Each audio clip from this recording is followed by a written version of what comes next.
Okay. So what is your job? My job. I Yes. am a program aide in the day treatment program at the Family and Children's Center here in La Okay. Crosse. I I do a lot of things actually. The description that they gave me when I was hired was a lot different from what I do now.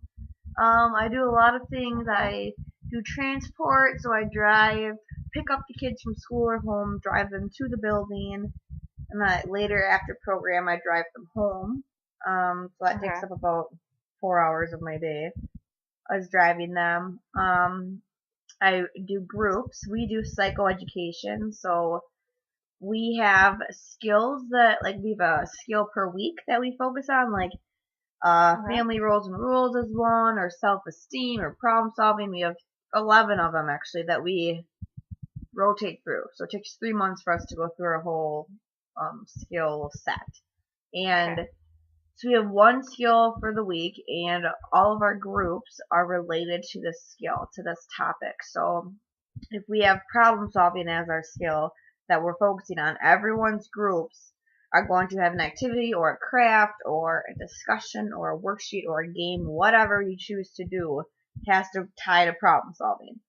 Um, so we have 4 groups in a day. I Okay. normally have between 1 and 2 groups a day. We have 2 different age groups that we have. We have the elementary age group and then the middle and high school group. So Okay. there are 2 groups going on at once, and 2 different staff doing them normally. So so we're just teaching them, working on skills and giving them tools and things to use for all parts of their life. A lot of them are sent to us or referred to us from schools. Some are from social workers from the county. Some are Okay. from the parents, but it's mostly schools or other therapists Yeah. that they see from other agencies. Refer them to us because they need to work on anger management, work on social skills, work on behavior issues, anxiety, depression, a lot of different mental disorders, Okay. abuse, neglect, um, relationship issues with parents, with peers, with family members, a lot of aggression, a lot of opposition. We see a lot of oppositional kids who just, and some of it goes back to their family environment, the way that they were raised, but other things are that they either haven't Yeah. learned these skills or just don't have the, um, haven't ever had any experience where they needed to use these skills or learn them. So we kind of help them out Okay. there. So basically, your job is not the same from like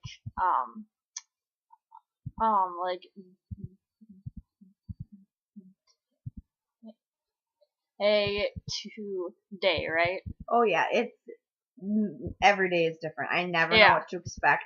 Some days I am hoping that it will be calm, so I can get stuff done. Cause I Yeah. also, which I forgot to say, I also have some like office things that I have to do. We do some filing.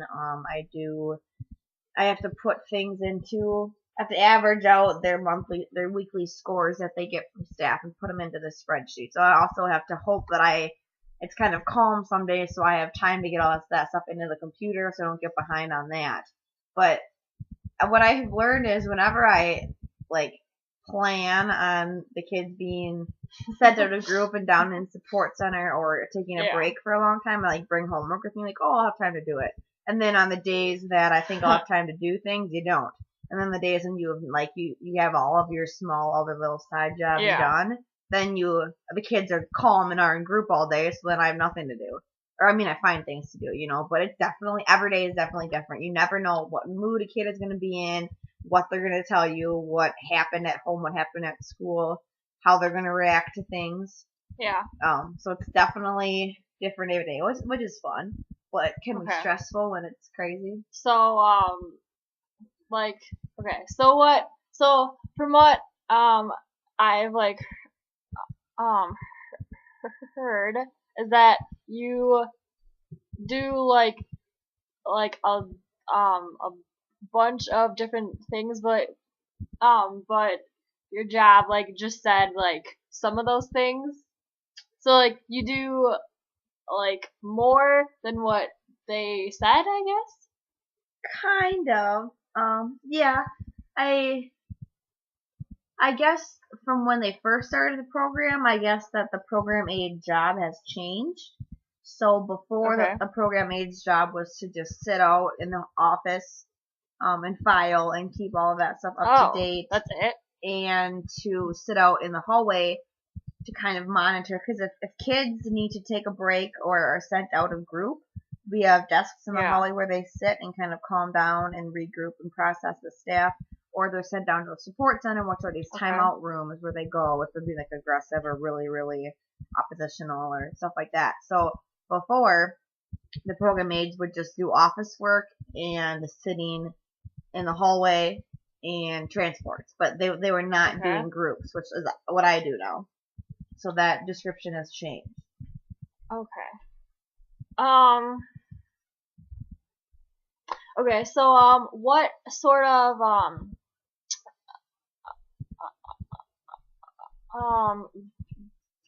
um clients like what have they sort of like been um like They're all different. Obviously, I can't give you like specific details or anything like yeah. that for confidentiality reasons, but to kind of just summarize that I've been at this job for since last January, so a year and however many months, 4 months, 5 months, whatever. Yeah. So almost a year and a half. So what I've seen through that time is a lot of anxiety, depression, one eating disorder from when I've been there. But this has been going on for a long time, so there's been all types of clients. Yeah. But a lot of aggression, violence towards family members, violence at peers at school. Couple have been sexual perpetrators. A lot of have been physically abused, emotionally abused, neglected, poor hygiene, not living in safe environments, police in and out, drugs in and Yeah. out, parents in jail. So that's a lot of kids don't live in safe homes. Okay. A lot of them don't have strong relationships with their family members. And this is like I'm saying, summarizing. Some of them have have really strong Yeah. support systems, but a lot of them don't. Dirty houses, poverty, kids experimenting with drugs, sex, alcohol, prostitution, rape, sexual abuse, Yeah. all stuff like that. And the kids that we work with range from 6 to 17 years old. So Okay. that's a whole bunch of things that a lot of them are going through, and a lot of them have similar issues. So when they're in group, they can kind of give each other feedback and kind of, Yeah. but then that could also create some Okay. tension too. Okay. Have you felt like they've kind of like um affected you like more than they should? I really try not to, because one thing that I always keep in mind when I'm working with them and when they are maybe acting out or becoming aggressive towards me, or Yeah. trying to hurt me, like my feelings and whatnot. I always just think that they're not taking it out on Yeah. me. It's because I'm there. It would be someone else if they were there. It's not me personally, so I don't take things personally.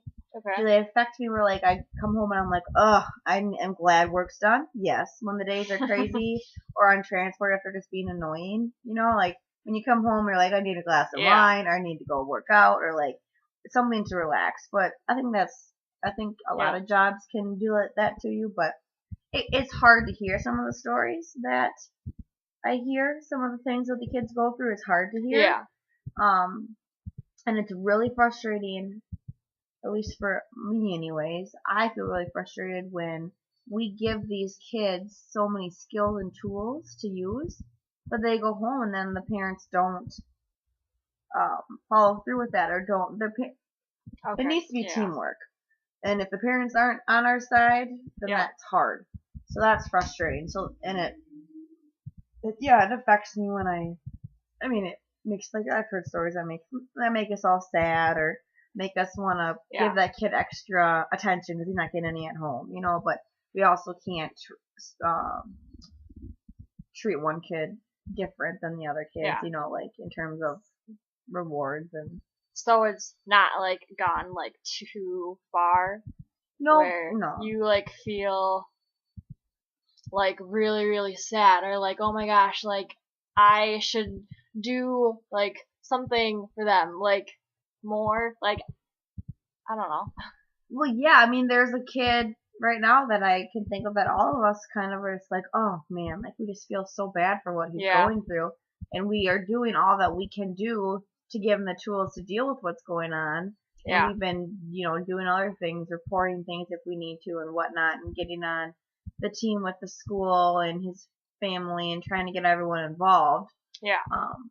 So we definitely feel bad for a lot of kids but we also know that there's a lot of boundaries and there's ethics and stuff like that you can't cross boundaries, and if you catch Yep. yourself really, really favoring one kid over the other, that's an Yeah. issue, but we definitely take everyone's experiences into account, and we might approach them or work with them differently based on their needs and based on kind of who they are, but we all Okay. do it where we're not crossing any boundaries, and we all keep each other in check too, like, That's which helps because all of good. us staff kind of talk about if we're having a difficulty with a kid or Yeah. anything like that, so we kind of help each other out with that. So yeah. Okay. Um how has the staff there like dealt with um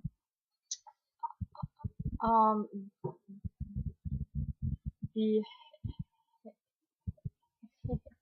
behavior um mod? The recognition. Okay. Yeah. We actually, I'd say that's a fairly big part of kind of what we do. We try and um, what's the word? Like, okay, I can think of examples, I guess. Like, That's fine if well, so wanna here's share. a big part of group is we have like a score chart, and all the kids' names are up there, and then there's a like little box for all of the 4 group hours, and then Okay. there's a box because they bring a home sheet home, and their parents are supposed to fill it out saying how their night and their day went. Yeah. And then they have a school sheet which their teachers fill out how their day went, and then they Okay. bring that back to us. And then for the first hour we kind of check in and process all of that was going on. So if they bring those back, they get points. So they get a score of a plus, equals, or minus for each group hour and for their home and school sheet, and they can Okay. earn eggs based on that. So that's like Oh. a reward system, not real eggs. They're like little paper punch cutout things that they just put Yeah. their name on, Okay. but they pretty much count as like money. So like they can go in and cash in the prize box and spend their eggs to get Okay. lotions and candy and toys and whatever else we have in there, jewelry and whatever. So that's a behavior modification. Is if they do well in group, they participate. If they do what they're supposed to in group, if they get a plus, then they can earn the eggs. So they have to work to earn these Okay. scores. So that's in one example, because a lot of kids are motivated by that. Some are like, I don't care.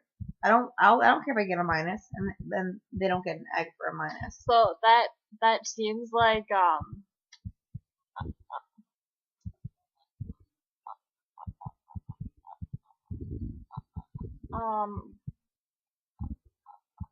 um reinforcement. Mhm. Yeah. Okay. Yeah, it is. It's Yeah. a positive reinforcement. Yeah. We've had transport plans when kids have had issues on transport, Yeah. like following safety rules and unbuckling seatbelts and opening up doors when you're driving and all of that stuff. If they're not following the rules on transport, we've had a little plan for a couple kids where if they did good on transport, they got to like put up a sticker on a chart, and then if they earned so many stickers in the week, they would get a prize or a piece of candy or whatever. So that's another reinforcement.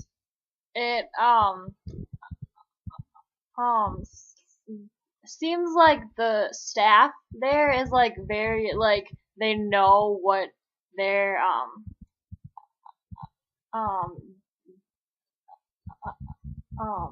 like doing, which is good because like some places they're very like they're not sure what to do with like certain people, and it's just like messy, but it seems like you guys are very like set.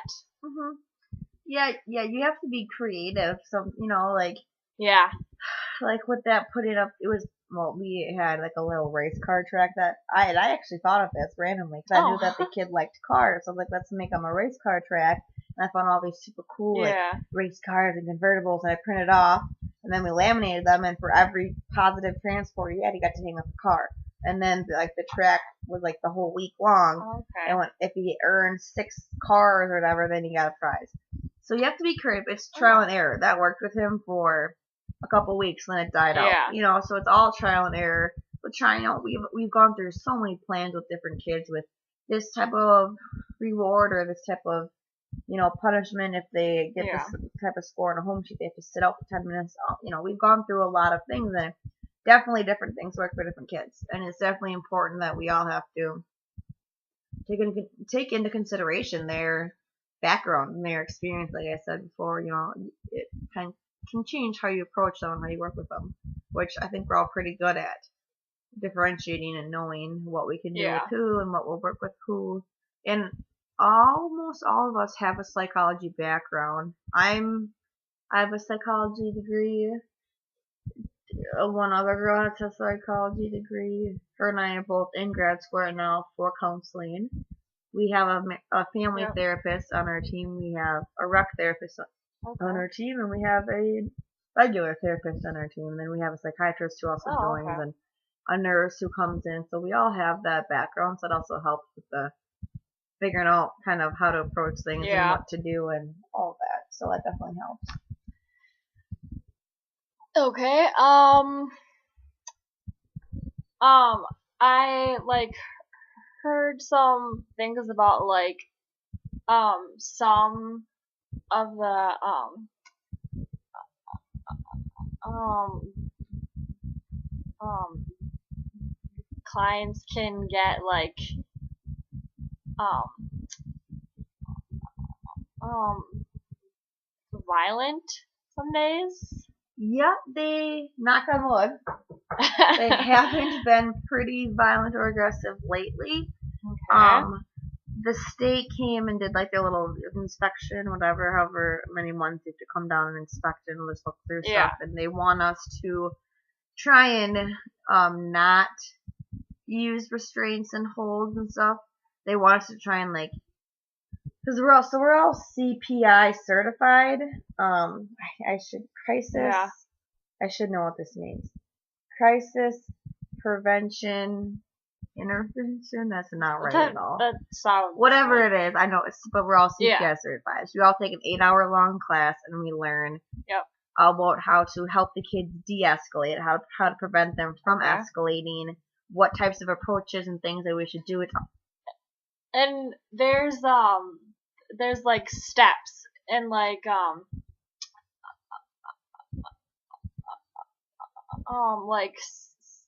stages with that, right?